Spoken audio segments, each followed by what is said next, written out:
আলহামদুলিল্লাহি রাব্বিল আলামিন আসসালাতু ওয়াসসালামু আলা রাসূলিল্লাহ।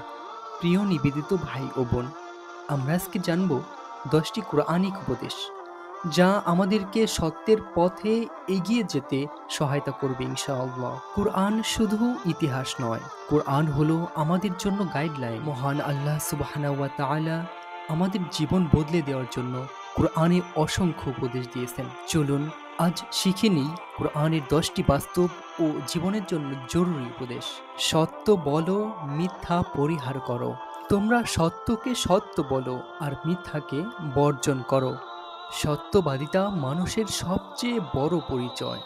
অহংকার করো না। তুমি পৃথিবীতে ঔদ্ধত্য ভরে চলাফেরা করো না।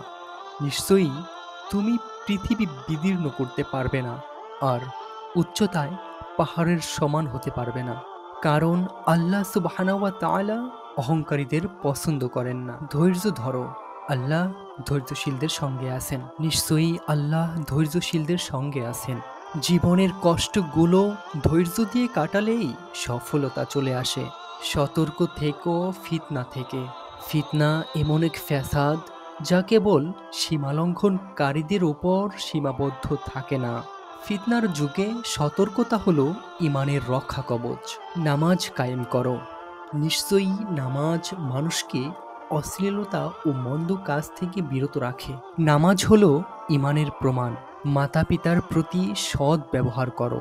তোমার প্রতিপালক আদেশ করেছেন তুমি যেন শুধুমাত্র তার ইবাদত করো এবং পিতামাতার প্রতি সৎ ব্যবহার করো, কেননা মা বাবার দোয়া জীবন বদলে দিতে পারে।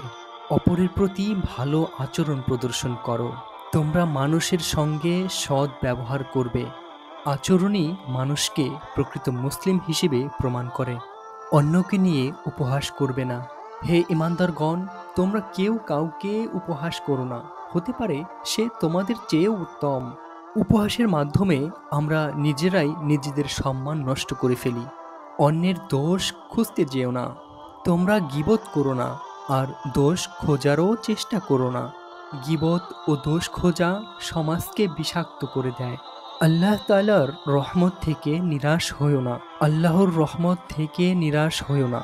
নিশ্চয়ই আল্লাহ সব পাপ ক্ষমা করে দেন। হে মানব জাতি, আল্লাহর কাছে ফিরে আসাই হলো একমাত্র মুক্তির পথ। প্রিয় ভাই ও বোন, এই কোরআনিক উপদেশগুলো শুধু মুখে বলার জন্য নয়, বাস্তব জীবনে যথাযথভাবে মেনে চলার জন্য। মহান আল্লাহ তাআলা আমাদেরকে এই সত্য উপদেশগুলো পালন করার তৌফিক দান করুন। আমিন।